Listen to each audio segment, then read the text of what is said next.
Comunica, mais uma entrevista exclusiva aqui para vocês. Desta vez estou com a bicampeã mundial, Ana Rodrigues, para a gente comentar um pouco da última temporada e os planos para 2023. Ana, da última temporada, mais um título mundial, mais uma conquista sua. O que mudou para você nessa virada de ano, na atleta que você vem se tornando desde que você conquistou o seu primeiro título mundial? Eu já falei algumas vezes sobre as 3 etapas de um atleta, né? Que é quando ele precisa vencer, ele precisa se consolidar e ele precisa ser melhor do que o que ele foi. Eu tô nessa fase de ser melhor do que o que eu já fui, né? E eu acho que 2022 ele foi essencial para eu consolidar a minha carreira. Então, eu tive uma progressão no meu jogo que eu acho que eu só tive noção disso no final do ano, quando eu parei para analisar tudo que estava acontecendo, né? Porque, como eu sou muito confiante, eu sempre acho que eu tô incrível, não importa o que aconteça. Às vezes, sei lá, eu posso ter lutado menos em um campeonato, mas eu me sinto igual em todos. Então, quando eu parei, sentei e fiz essa análise, eu vi que o meu jiu-jitsu mudou muito. Eu me tornei um atleta 100% completa, que era algo que eu vinha buscando desde o primeiro ano, né? No primeiro ano, quando eu cheguei, eu fiz ali umas lutas que eu só queria ganhar, não importasse como, se fosse de uma punição, uma vantagem. No segundo ano, isso já me incomodou. Eu sentia que eu precisava ser melhor, que eu precisava consolidar isso. E foi quando aconteceu esse boom no meu jogo, no meu jiu-jitsu, também como mulher e a minha visão geral assim, da minha vida como atleta, né? Sobre as mídias também, né? Que é algo que vem crescendo e é cada vez mais importante para o atleta. No começo, talvez eu não tinha tanto entendimento disso, eu fazia meio que na sorte, mas também 2022 foi mais importante para eu trazer isso para mim também fora a minha vida de atleta. Interessante também que eu gostaria de perguntar para você, que você está assumindo um posto de influenciadora do jiu-jitsu feminino, você está tomando esse espaço que estava muito vago de uns anos para cá. Você agora é uma mulher com poder de fala e com muita força pro jiu-jitsu feminino. E essas suas características se dão pelo que você vem conquistando e principalmente o que você representa fora do tatame, que é muito importante. Como você enxerga essa oportunidade chegando para você e o que você vê pro jiu-jitsu feminino, o crescimento, o que você acha, o que falta, como que você vê esse crescimento do esporte, especialmente feminino? Eu acho que qualquer menina responderia, nossa, é uma responsabilidade muito grande e todas essas coisas que a gente está acostumada a ouvir. Mas eu não vejo como uma responsabilidade, porque é algo que eu lido naturalmente. Eu não finjo ser quem eu não sou, então todo mundo sabe da minha personalidade, eu tenho uma personalidade diferente, eu faço questão de não esconder isso. Eu não quero ser uma pessoa que vai agradar todo mundo, mas eu quero ser aquela pessoa que quando ela olha pra mim, ela sabe que ela tem algo pra aprender comigo, e mesmo que ela não me aplauda, ela vai me copiar, ela vai me ouvir, independente se ela gosta de mim ou não. Eu acompanhei muitas meninas quando eu era faixa colorida, mas eu sempre senti que as meninas elas inspiravam porque elas ganhavam medalhas, né? E quando eu fui progredindo nas minhas faixas coloridas, eu comecei a questionar. Essa menina ela ganha medalha, mas como que é a vida dela, né? O que acontece na vida dela? Será que ela faz dinheiro com jiu-jitsu? Será que ela tem condição de viver de jiu-jitsu? Como que funciona? E a grande maioria não tem. Eu sei de várias campeãs mundiais que elas não têm condição de bancar a sua própria vida. E quando eu era faixa colorida, já sabendo disso, era algo que mexia muito comigo. E eu até falei algumas vezes, a era do vitimismo, a era de ser o atleta coitado acabou, entendeu? Eu vim da favela, eu tenho uma vida hoje que é inacreditável. Tipo, a minha vida é um lifestyle que nem eu posso acreditar. Eu tenho um apartamento lindo, eu viajo para vários lugares, eu uso as melhores roupas do mundo. Qualquer coisa que eu puder comprar, eu posso comprar. Se eu quiser jantar no restaurante mais caro de São Paulo, eu posso fazer. Coisas que eu não vi essas outras meninas fazendo quando eu era faixa colorida, né? Talvez, não sei se elas não gostavam de mostrar, ou se, como eu sei que muitas não têm condições, porque administraram a carreira mal, ou não souberam lidar com isso, né, que é o que acontece muito no esporte. Então eu acho que eu cheguei para acabar com essa era. A mulher, ela pode sim ganhar muito dinheiro. Eu tenho Eu sou o exemplo disso, com o jiu-jitsu eu já fiz 500 mil, então, tipo, se for juntar tudo da minha carreira, e não foi nenhum desafio, assim, pra mim fazer dinheiro, sabe? Foi uma coisa que foi acontecendo natural e eu sempre gosto de observar o erro dos outros pra eu não fazer igual, entendeu? E eu observei muitas meninas até eu me tornar faixa preta. É óbvio que quando eu me tornei faixa preta, né, eu cheguei com essa personalidade que é um pouco mais forte, foi um baque para as pessoas, mas eu sempre quis mostrar pra elas que não é porque eu cheguei na faixa preta que eu tenho essa personalidade. Eu sou assim desde criança, eu sempre tive uma personalidade forte. Eu falo o que eu penso, eu não me importo com as opiniões das pessoas. E uma coisa que eu sempre falo, eu nasci pra, tipo, conquistar. Igual eu falei sobre estar 2 meses sem ganhar um campeonato, e o europeu é o campeonato mais próximo. Eu preciso lutar porque eu preciso ganhar, eu sou uma pessoa que necessita ganhar as coisas, sabe? E eu não nasci pra ficar na sombra de outra pessoa. E eu sempre soube que o caminho que eu tinha era o jiu-jitsu para ser melhor. Eu venho de uma família que muitas vezes não tinha nada para comer. E hoje em dia eu tenho tudo isso. Eu sinto que eu posso fazer exatamente o que eu quiser, sabe? E que as coisas elas fluíram porque eu não copiei o que já estava acontecendo no mundo do jiu-jitsu. Eu fui contra tudo, personalidade, maneira de lutar, de se comportar. E eu acho que isso me trouxe um retorno muito bom. Sim, exatamente. E o que hoje você fala para uma pessoa que está na mesma origem que você veio, qual o caminho que você pode mostrar para ela? Eu vejo que nas redes sociais você incentiva muito as mulheres a conquistar, a ter esse poder mental, e era uma coisa que não era muito falado isso. Não, a mulher não tinha muito esse lugar dela de voz, e hoje tem com você ganha bem para lutar, uma coisa que não acontecia na geração passada. Tudo isso mudou pela personalidade que você mostra, pelas suas habilidades que você tem, além de lutar. Como é que você explica, fala para essa pessoa que quer viver o que você vive hoje também? Sempre que eu tenho a oportunidade de ter contato com um projeto ou com pessoas que vieram de onde eu vim, eu tento o máximo manter esse contato, porque a pessoa que vem de onde eu vim, ela acha que tudo na vida vai dar errado, que nada vai dar certo, que, meu Deus, ela vai ter que ralar muito para conquistar as coisas e que para ela as oportunidades não vão aparecer porque ela é de um lugar muito inferior. E eu nunca vi dessa forma. Eu sempre achei que eu ser de onde eu era um privilégio para mim. Eu tenho uma visão do mundo que muitas pessoas não vão ter, entendeu? Justamente pela minha criação, por onde eu vivi. E, tipo, pode não ser tudo perfeito, mas foi essencial pra ser tudo que eu sou hoje. Então, sempre que eu tenho contato com essas pessoas, eu falo pra elas, cara, não tinha nada. No começo da minha carreira, eu às vezes só comia arroz, eu comia só salsicha e quando tinha, entendeu? Se eu tô aqui hoje, por que você não pode estar? Aí que entra a parte da personalidade, né? Tem pessoas que elas preferem virar uma vítima e dizer que ela não tem oportunidade e ter medo de arriscar as coisas na vida, né? E uma das frases mais importantes que eu já escutei na minha vida foi: não correr risco é o maior risco que você pode correr. Então, eu acho que essas pessoas elas acabam não tendo coragem de botar a cara e fazer. Eu saí de casa com 15 anos, fui morar numa academia com 14 meninos, entendeu? Eu sentei na frente do Guigo e falei, cara, confia em mim, eu vou ser a melhor do mundo, eu tô aqui porque eu quero ser melhor. Eu sei que eu tenho só 15 anos, eu sei que isso é um problemão, mas acredita em mim. E ele falou que nunca nenhum homem falou com ele dessa forma e só por isso ele me deixou ficar. Então, tipo assim, eu não tive medo.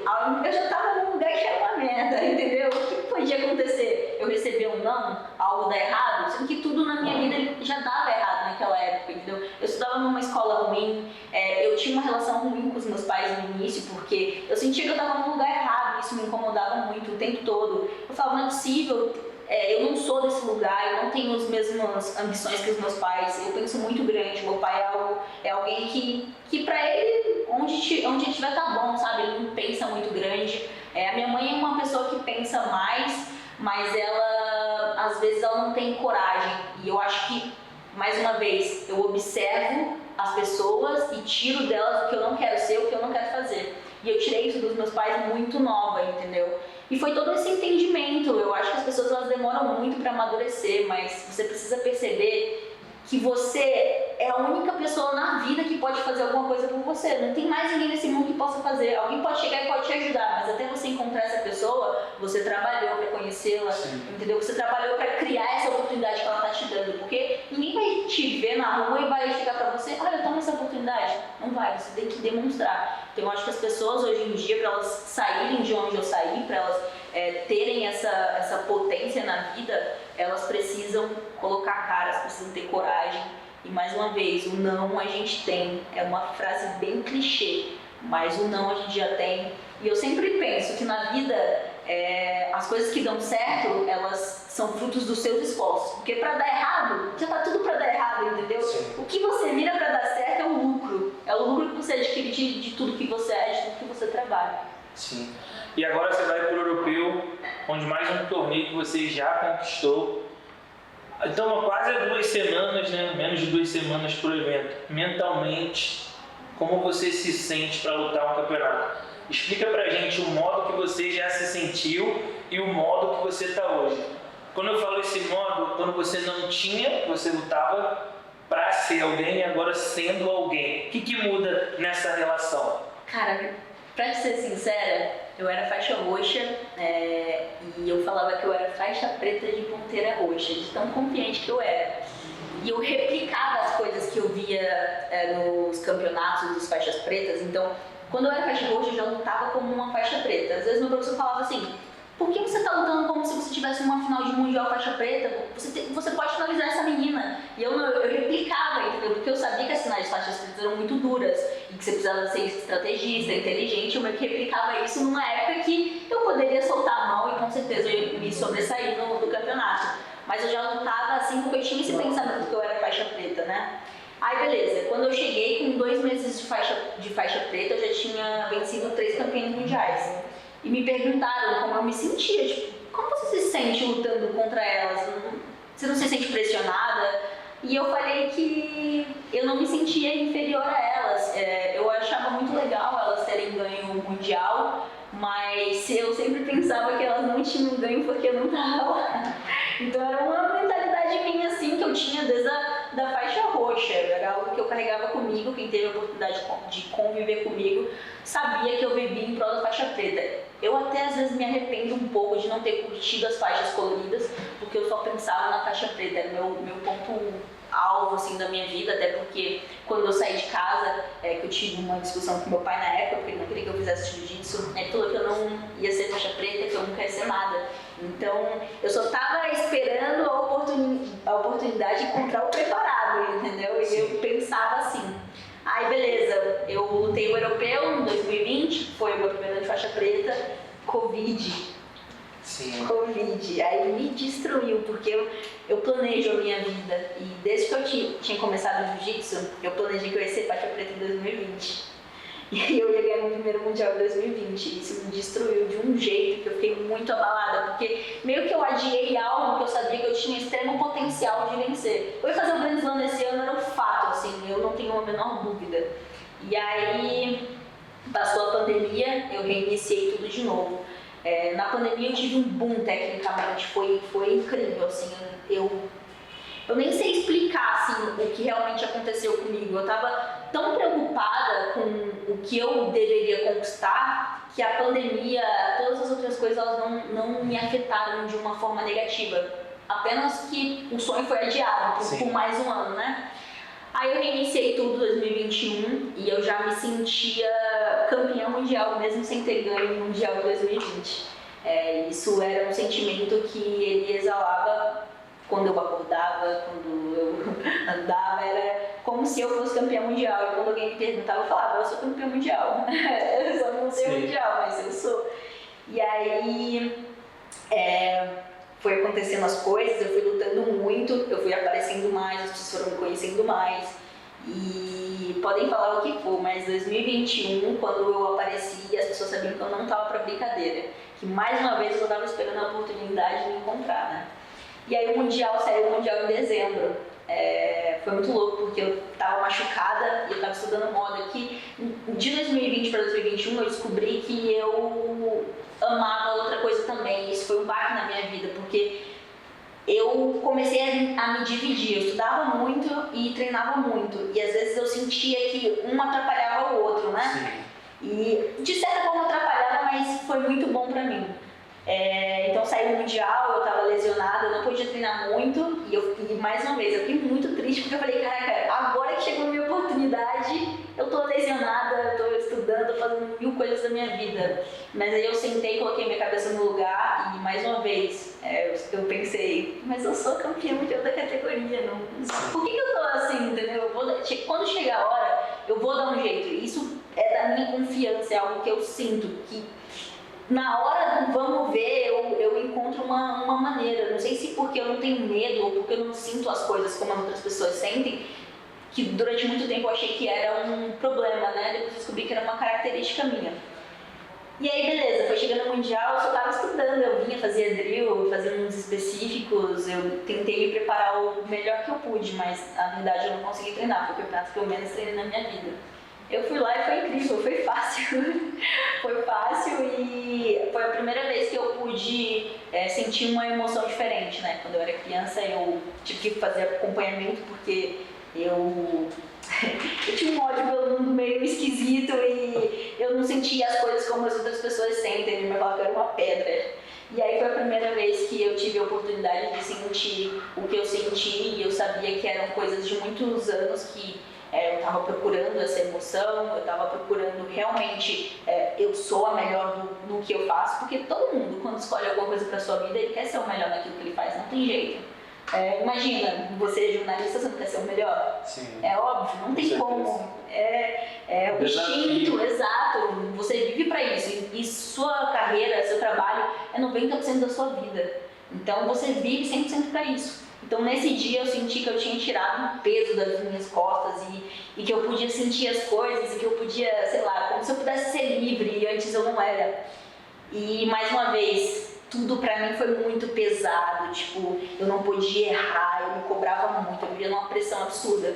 Quando passou esse Mundial, que foi o finalmente, cheguei, eu me senti mais leve e veio 2022. Aí eu me senti mais leve pra poder tentar mais, para poder ser melhor mesmo, né? E eu sabia que era um ano que eu possivelmente iria consolidar a minha carreira. E aconteceu. Mais uma vez foi no Mundial, cheguei lesionada de novo, quase que eu tenho que fazer uma cirurgia. E mais uma vez fica a confiança que você tem em si mesmo, que é algo incrível, que as coisas elas acontecem, mas tem aquela lei, né? Ou você vê o copo meio vazio ou meio cheio. E aí, quando eu tive esse baque de outra lesão no meu próximo Mundial, que era a hora de consolidar minha carreira, eu tava vindo assim, lutando muito bem, eu tava tendo performances que eu no primeiro ano não tive, né? Então a evolução era óbvia. Eu falei, cara, o que tá acontecendo comigo? E aí eu sentei e falei, cara, já parou pra pensar que você tem o poder que a maioria das pessoas não tem? Tipo, que é a cabeça. Eu nasci com um dom pra mim e eu sei que é o déficit de muitas pessoas no mundo. E eu falei, eu tô reclamando do quê? Se eu tivesse boa ia ser injusto. E aí eu fui, me senti bem demais, eu queria finalizar todo mundo. Eram meus planos pra essa competição, finalizar todo mundo. Mas o jogo da Tami era muito peculiar pra minha lesão. Então, na hora que eu tentava lutar um pouco, eu sentia, e aí na hora eu comecei a ficar brava comigo, porque eu queria mesmo e não estava conseguindo. Mas enfim, ganhei. E aí, nesse dia eu até pensei assim, na hora que eu ganhei, sobre sucesso, né? Será que ganhar realmente te faz o melhor? Né? Porque eu já tinha ganho em dezembro, em menos de 6 meses eu ganhei outro. Será que ganhar realmente te faz melhor ou você precisa fazer mais? E aí, nesse dia, quando eu saí do campeonato, eu falei, eu ganhei hoje, eu fui melhor hoje, mas eu ainda não sou melhor, eu preciso fazer mais. E aí eu comecei a colocar uma série de desafios depois desse primeiro semestre. Foi onde eu me quebrei, assim. Eu ganhei 8 quilos pra lutar na categoria de cima. Eu lutei com menina de outro peso. Aí me joguei no gi na categoria mais difícil, porque eu tava, assim, numa busca de ser melhor, que enquanto eu não provasse pra mim mesma que eu era melhor, eu não conseguiria descansar. E aí passou todo esse segundo semestre, que foi bem conturbado pra mim, de uma maneira boa, foi muito legal, que eu evoluí muito também. E eu não sabia que tinha como evoluir mais do que eu evoluí, eu fiquei surpresa. E quando passou isso tudo, pós o Weed Pro, eu sentei e pensei, eu já passei dos 2 estágios da minha vida, que era ganhar e consolidar. O que eu preciso fazer agora? Eu preciso ser melhor ainda do que eu sou. E eu tinha os planos de não lutar muito em 2023. Mas eu pensei, preciso de um desafio, preciso fazer o Grand Slam, vou subir de peso. Vou subir de peso, decidi subir de peso esse ano, vou fazer o Grand Slam no peso pena, como eu já fiz no peso pluma. E botei que isso vai ser um combustível pra mim. E querendo ou não, todo atleta quer fazer o Grand Slam em 2 pesos diferentes. É um privilégio muito grande. E eu sei que eu tenho muitas condições disso, assim, de olhos fechados. Por que não? Por que ficar cômoda? Por que ganhar outro mundial no peso pluma, entendeu? Talvez não é algo que eu esteja buscando. O que eu esteja buscando é muito maior e eu preciso fazer, independente se vai dar certo ou não, mas eu preciso ter de novo a coragem de fazer algo que eu já tenho ou não. E eu vou criar essa oportunidade. Eu vou fazer melhor do que o que eu fiz e eu tô me sentindo incrível para esse ano. Eu voltei faz 2 semanas e meia que eu tava parada por conta de lesão e porque depois de 10 anos eu precisava dar um tempo, né, para pensar, para organizar minhas ideias. E 2 semanas e meia eu já tô me sentindo como se eu nunca tivesse parado de novo e com mais fome, mais vontade. Eu até comentei hoje no treino, nossa, quando eu entrar naquele tatame, Ave Maria, sai de perto quem estiver na minha frente, que eu não tô nem aí o que vai acontecer, entendeu? É isso. Ana, te agradecer por mais uma oportunidade de falar com você. Falar da sua palestra, né? Parabéns por tudo que você conquistou, principalmente pro prêmio Influenciadora do Ano pelo VF Comunica, e acho que vai ser difícil alguém tirar esse título dela. Vai ser melhor, eu nem imaginava que eu ia ser premiada, agora eu sabendo que tem uma competição, você acha que eu vou deixar alguém me vencer? Valeu, galera, até a próxima. Tá falando aqui é o Marcos Peito, da equipe Frater Jiu-Jitsu. Meu nome é Thiago Saboia, sou da equipe Aliança São Paulo. Eric Muniz aqui, sou faixa preta de Jiu-Jitsu, bicampeão mundial. Meu nome é Maurício Oliveira, sou um dos atletas de Jiu-Jitsu. Se você quiser fazer a mesma preparação que eu, te convido a conhecer BJJ Black Sheep. É aqui que eu faço minha preparação física. Se você quiser conhecer um pouco da metodologia que eu estou fazendo na minha preparação física, Convido vocês para treinar na BJJ Black Sheep. conhecer a BJJ Black Sheep. E eu convido a você que quer melhorar sua performance dentro do tatame a fazer esse treino também.